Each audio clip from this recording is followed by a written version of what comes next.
దేవుని నామానికి స్తోత్రాలు. మరొక పర్యాయము దేవుని యొక్క వాక్యాన్ని మనము ధ్యానం చేసుకుందాం.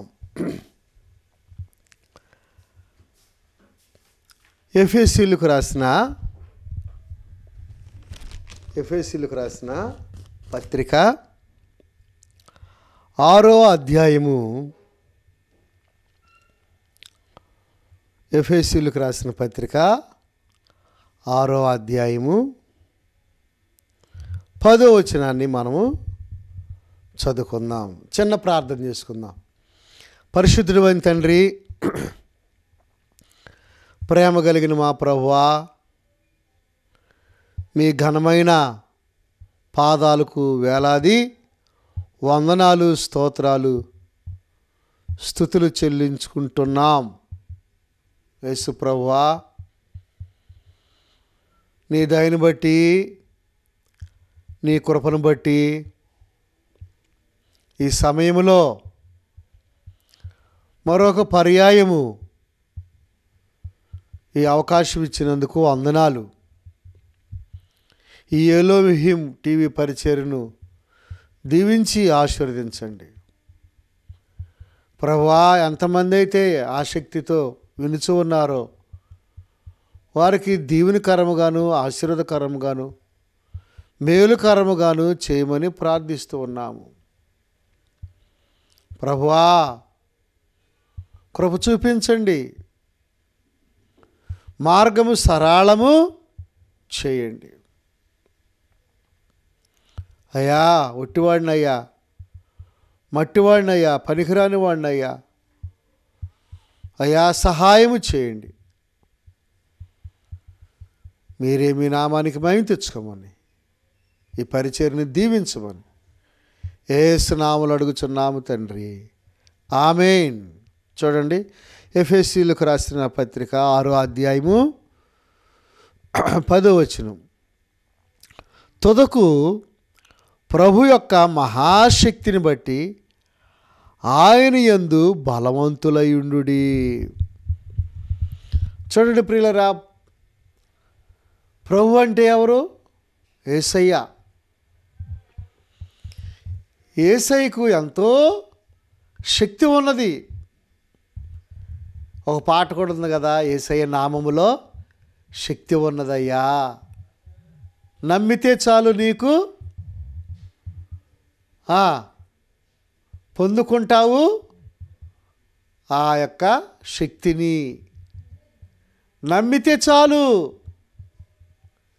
నువ్వు పొందుకుంటావు ఆ శక్తిని. యేసు దేవుడు, దేవుని కుమారుడు. ఆయన మన పాపముల నిమిత్తమై సిలువలో ప్రాణం పెట్టాడు అని నీవు నమ్మితే చాలు నీకు మోక్షం కలుగుద్ది. ఎవడు నా యందు విశ్వాసం ఉంచుతాడో వాడు మరణమును దాటి జీవములో ప్రవేశించును. చూసారా ప్రియులరా, మరణమును దాటి జీవములో ప్రవేశిస్తాడంటే అండి, జీవములో ప్రవేశిస్తాడంట. ఎంత ఆశ్చర్యం ప్రియులరా, గమనించండి. కనుక ప్రభు యొక్క మహాశక్తిని బట్టి ఆయన యందు బలవంతులయుండుడి. బలవంతులుగా ఉండాలి మనము. చాలామంది శరీరానికి బలం కోసం పాలు తాగుతాం, దాంట్లో హార్లిక్స్ కలుపుకుంటాం, ఇంకా బోర్నవిటా అని, ఇంకా రకరకాలుగా బూస్ట్ అని. ప్రియులరా, అయితే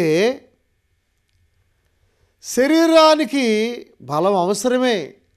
ఎందుకంటే శరీరము, ఆత్మ, ప్రాణము ఈ 3 సమ్మేళనమే మానవుడు. ప్రియులరా, అది ముఖ్యమే, అది అవసరమే.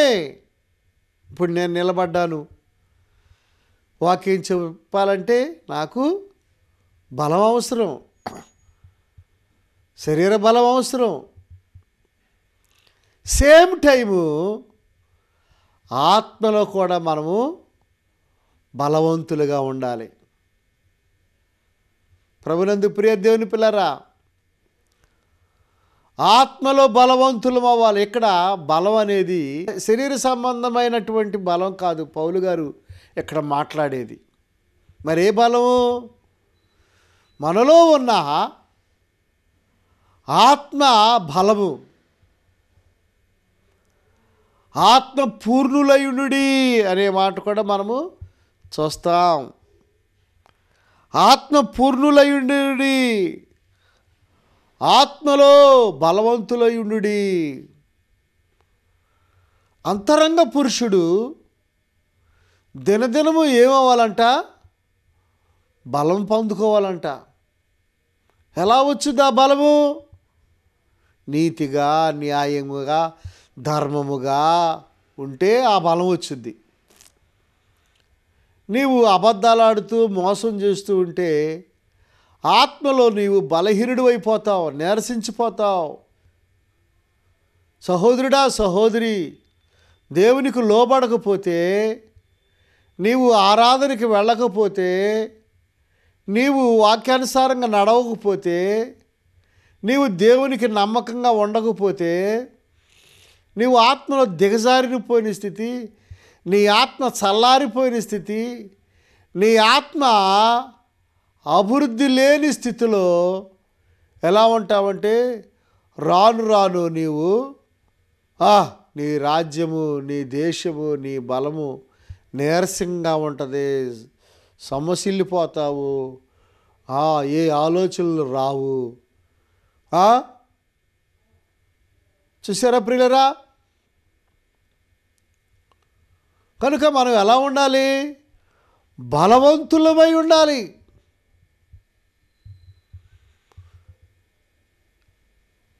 ఎలా ఉండాలి మనము? ప్రార్థనలో బలవంతులమై ఉండాలి. యేసయ్య కూడా ఎంతో ప్రార్థించేవారు కదా, ఎంతో ఏకాంత ప్రార్థన చేసేవారు కదా. గమనించండి ప్రియులరా, ఏకాంత ప్రార్థన. ప్రభునందు ప్రియ దేవుని పిల్లరా, 40 రోజులు ఉపవాస ప్రార్థన. బలం వచ్చుద్దండి. ఉపవాసం ఉంటే బలం వచ్చుద్ది. ఉపవాసం ఉంటే బలం వచ్చుద్ది. ఆత్మలో బలవంతులమవుతాం. యేసు ప్రభు వారు 40 రోజులు ఉపవాసం ఉండి ప్రియులరా ప్రార్థన చేసినప్పుడు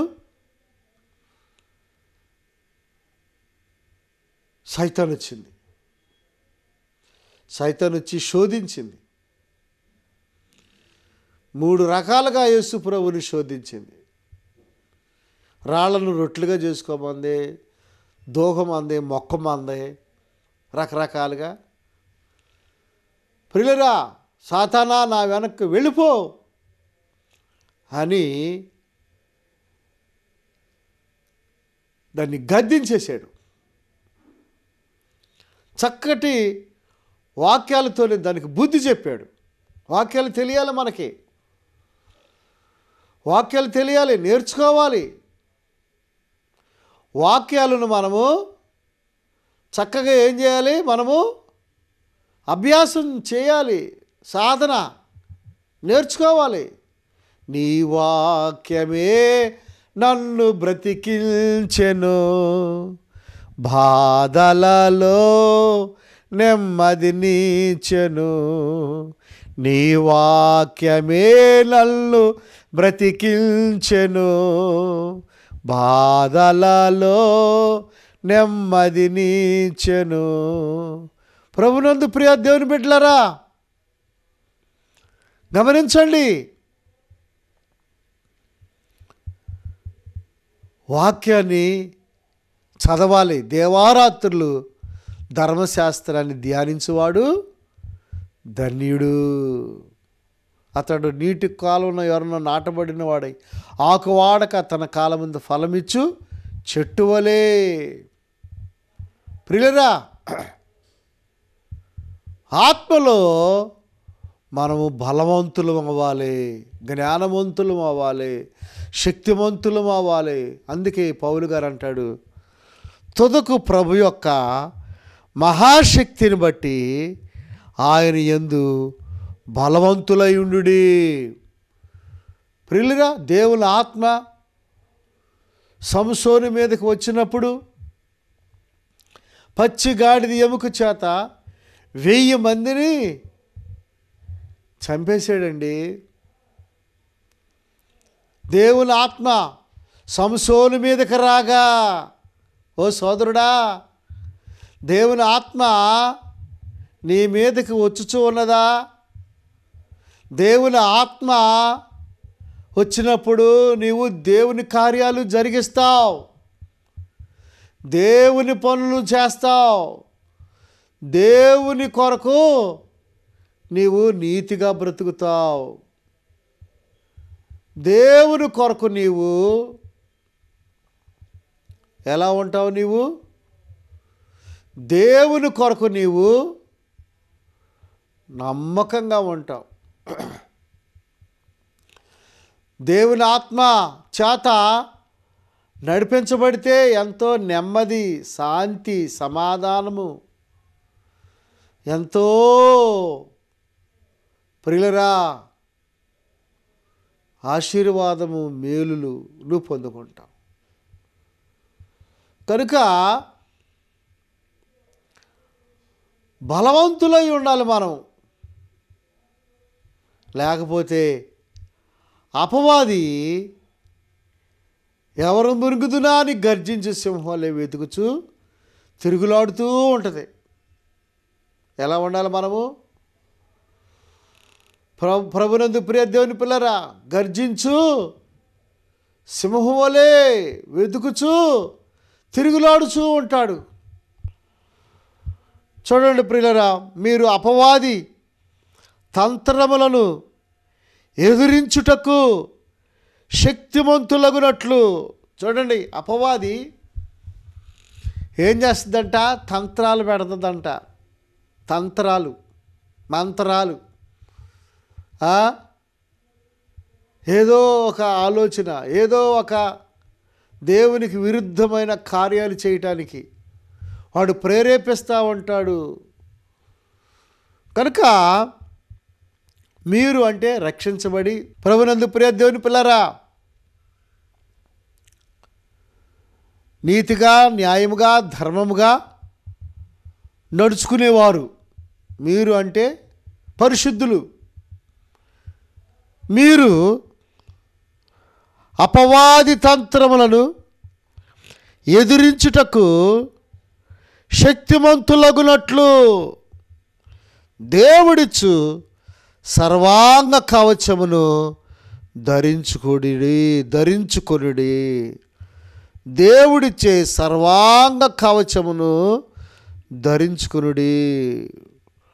వాడు మనలను పడేయాలని అనేక ఆలోచనలు పెట్టి రకరకాలుగా మోసం చేయటానికి వాడు ఎలా ఉంటాడు? చాలా యాక్టివ్గా ఉంటాడు అపవాది. ప్రియులరా, చాలా యాక్టివ్గా, చురుగ్గా అనేక రకాలైన తంత్రాలు, రకరకాలు చెడ్డ ఆలోచనలు కలిగిస్తూ ప్రేరేపిస్తూ ఉంటాడు. అందువలన వాటిని మనం ఏం చేయాలి? గుర్తించి ఎదిరించుటకు శక్తిమంతులగునట్లు ఎదిరించాలి. మనము ఎదిరించాలంటే ఎదిరించుటకు శక్తిమంతులు అవ్వాలి. అపవాదిని ఎదిరించాలి. వాడి తంత్రాలు, మంత్రాలు, మాయ మాటలు, లోక సంబంధమైన మాటలు, ఈ లోక సంబంధమైన రకరకాల యొక్క మరి రాజకీయాలు, వ్యర్థమైనటువంటి ప్రేరేపణలు వస్తూ ఉంటాయి. ప్రార్థన చేసుకుందాం, బైబిల్ చదువుకుందాం, ఆ ప్రేరేపణలు రావు. ఏ ప్రేరేపణలు వస్తే? లోక సంబంధమైనటువంటి ప్రేరేపణలు, లోక సంబంధమైనటువంటి ఆశలు కలిగిస్తూ ఉంటాడు సాతానుడు. ప్రభునందు ప్రియ దేవుని పిల్లారా,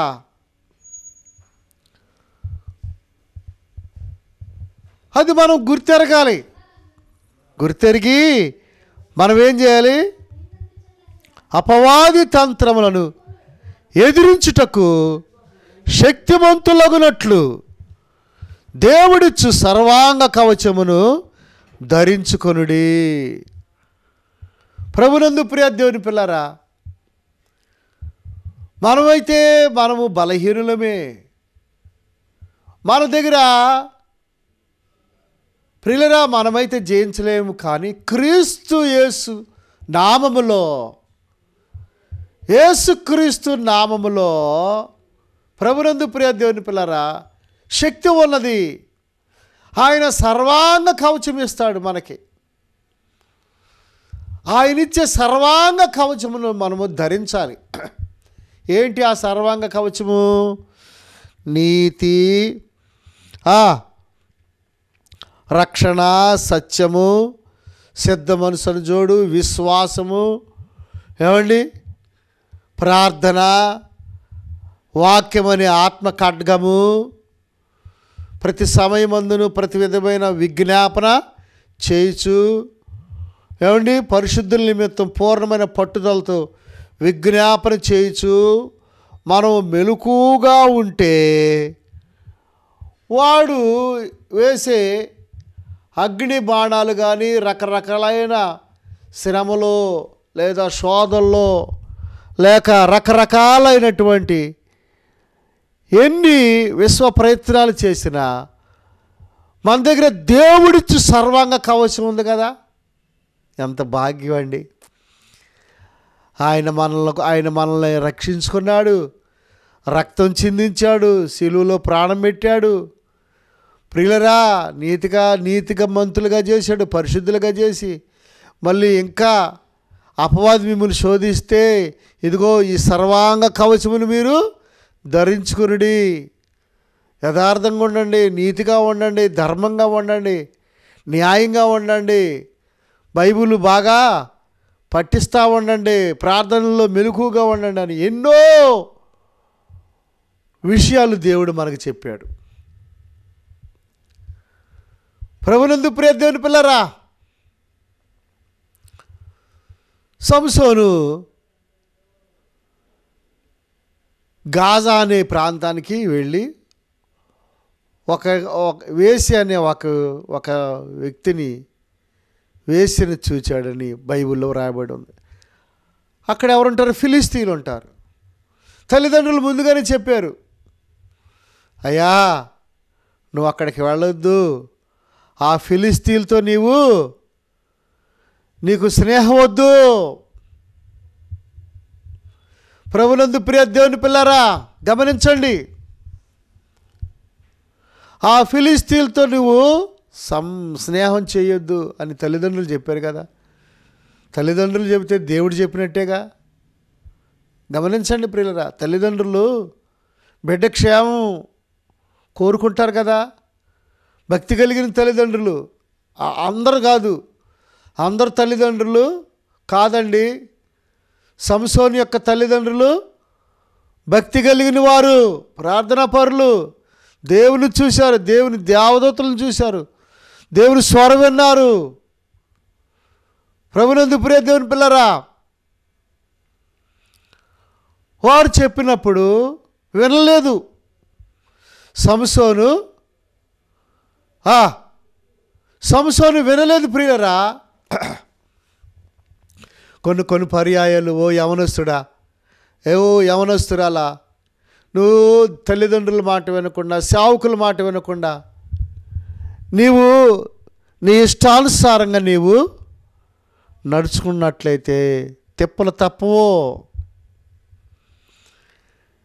భయంకరంగా ఉంటుంది నీ గతి. నీ అంతము చాలా దిగజారిపోయిన స్థితిలో ఉంటుంది.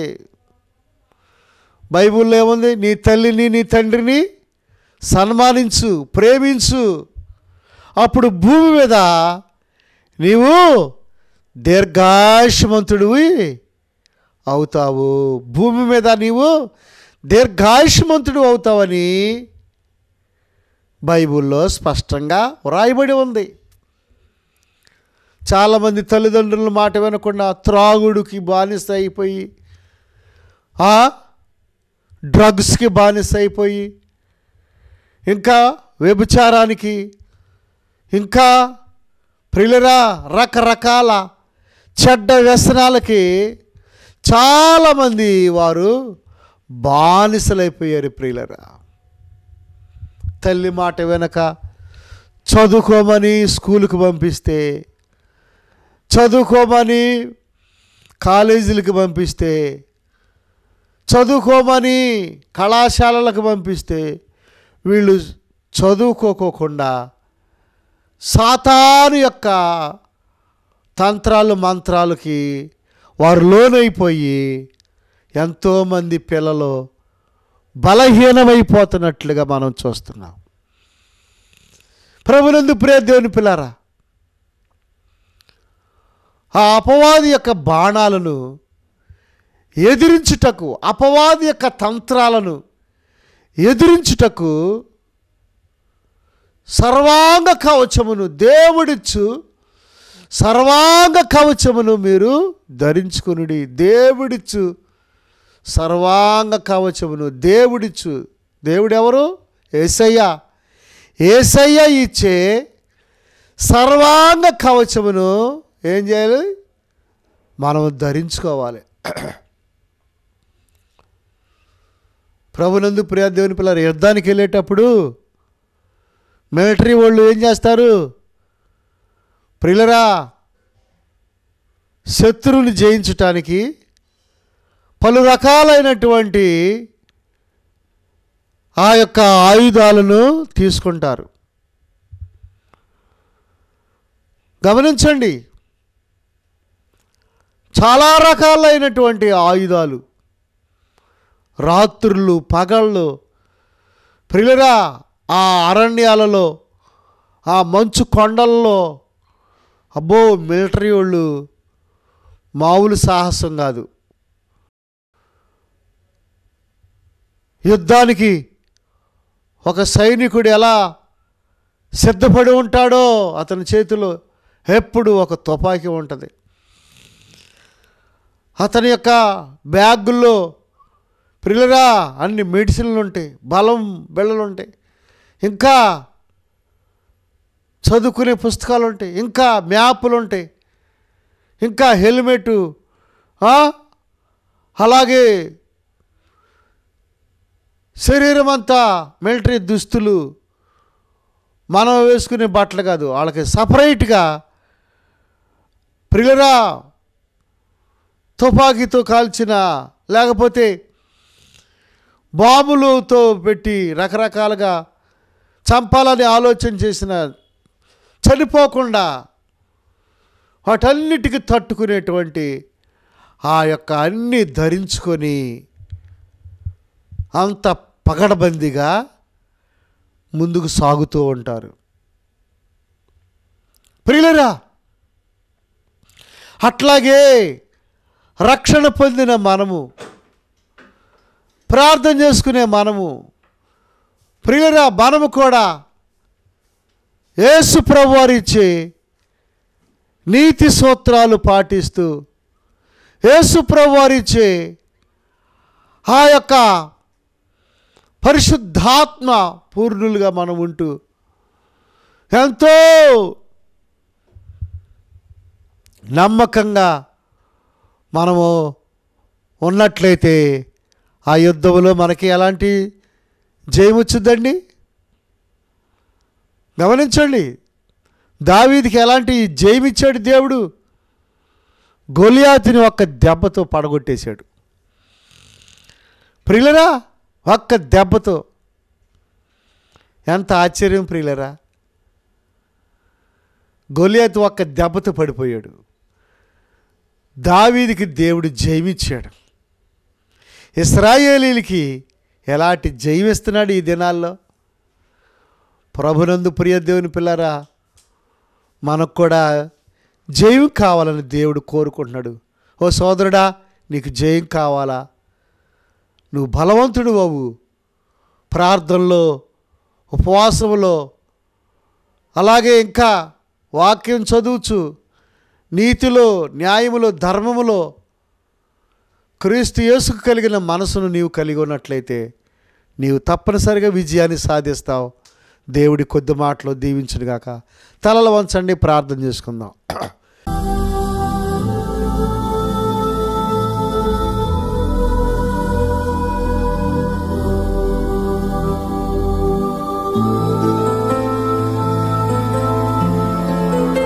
పరిశుద్ధుడైన తండ్రి, ప్రేమ కలిగిన ప్రభువా, మీ ఘనమైన పాదాలకు వందనాలు చెల్లిస్తూ ఉన్నాం. తుదకు ప్రభు యొక్క మహాశక్తిని బట్టి మీరు బలవంతులై ఉండుడి అని చెప్పినవాడు ప్రభువా, అయా మేము బలం సంపాదించుకునే భాగ్యం మాకు దయచేయండి ప్రభువా. సర్వాంగ కవచం మాకు దయచేయండి అయా. అపవాదిని ఎలా జయించాలో కొన్ని మాటలు మీరు ఇచ్చినారు. తెల్లవారుజామున లేచి ప్రభువా మోకరించి ప్రార్థన చేయుట, బైబిల్ చదువుట, నీతిగా, న్యాయముగా, ధర్మంగా బ్రతుకుట మాకు నేర్పించండి. నీ నామానికి మహిమ తెచ్చుకోమని, సేవను కట్టి ఫలింపచేయమని, విని వారికి దీవెనకరంగా ప్రభువా మేలుకరంగా ఉంచండి. రోగులను ముట్టి స్వస్థపరచండి. యేసు నామములో అడుగుచున్నాము తండ్రి, ఆమేన్. తండ్రి ప్రేమ, కుమారుని కృప, పరిశుద్ధాత్మ సహాయం కూడి ఉన్న మనకు సకల పరిశుద్ధులకు సదాకాలము తోడయుండునుగాక. ఆమేన్. దేవుడు మిమ్మల్ని, మీ కుటుంబాల్ని దీవించునుగాక. God bless you.